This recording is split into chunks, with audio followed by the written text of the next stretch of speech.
Listen, you might be making this mistake and not even realizing it. So, what's up guys, Remy here. In today's video, I'm going to take you guys through a mistake that we're all making on a daily basis. And it's just because our lives are so busy. We have so many things to remember, busy days at work, and then by the time we get home, we have some time for ourselves. All we want to do is sit down and watch Netflix. But this is something I want to shed some light on and bring to your attention because I think it's really important for people to stop making this mistake. And this mistake is to not know yourself and not understand who you are as a person. So Aristotle once said, knowing yourself is the beginning of all wisdom. And I don't really mean spiritually. I'm not going to be talking spiritually in this video. I'm going to be talking plain facts. I'm going to keep it real, as I always do with you guys. So definitely stay tuned to learn about this mistake and how we can correct it. So understanding who you are as a person and knowing yourself. What does that even mean? What does that mean? When you know yourself, you're comfortable and confident in your own skin. You utilize your skills, all the natural talents you have, you utilize them, and you feel your passions on a daily basis. Knowing yourself also involves accepting your flaws and your insecurities and your weaknesses, knowing that you have areas to improve on.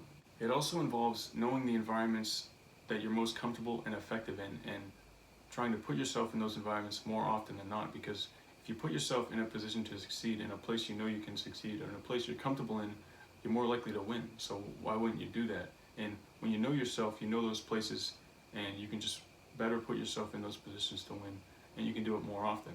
I'm not telling you to avoid places that make you uncomfortable or situations that make you uncomfortable, because that's the only way you're going to grow is when you get out of your comfort zone. So the size of your comfort zone has a direct correlation to the size and the amount of your success, right? I think it's no secret that the bigger your comfort zone, the more success you're going to have. The reason for this is when you're comfortable, you're not worried about what's going to happen. You're not worried about the unknown because you've already been there before, you've already done it, and that's why you're comfortable there. You have a level of confidence, and when you're comfortable, you can just focus on the task, whatever it is. You can just focus on it. So knowing yourself involves purposefully and strategically looking yourself in the mirror and understanding who it is that's looking back at you. So you see your fear, you see your doubt, and more importantly, seeing why they're there, seeing why those fears and those doubts are in place. So that's a big point. It's why you feel the way you feel. Knowing yourself also involves knowing when it's time to kind of distance yourself and kind of give yourself time to reflect and time to recharge. Because like I said, we all got these busy lives. We're all doing 100 things. We're all going 100 miles an hour. Knowing yourself goes hand in hand with being yourself and tuning out the opinions of others when you don't need someone else's opinion. There's a time and place to take other people's opinions, but that's not all the time, and that's not every place.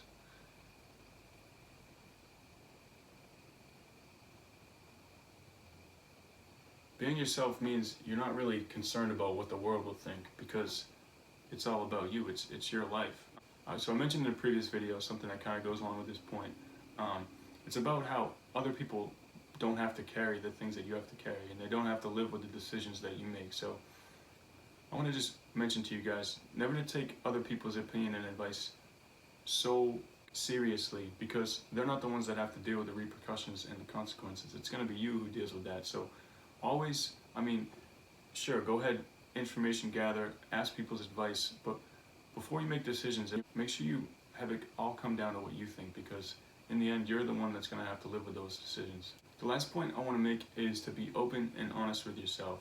So I don't recommend lying ever to anybody. Usually doesn't end up too well, but especially don't lie to yourself. Even if you lie to everyone else, don't lie to yourself, because that's going to hurt more than anybody else lying to you would. You lying to yourself and you being dishonest with yourself, because that just breaks down all the confidence you had in yourself and all the dependability that you thought was there. And I just wanted to bring that to you guys' attention. I feel like it's something we don't really think about on a day-to-day basis, but it's something you should definitely consider, and something that you should always have on your mind is just knowing yourself and not neglecting to really understand why you feel the way you feel. You know yourself, you're going to be much more confident, and it's just going to be easier to navigate life, navigate situations, and navigate even socially with other people. So that's today's video. Thank you guys for tuning in. I'll see you next time, talking more finance, more personal development. You know what I do here. Thank you for tuning in, and I'll see you next time.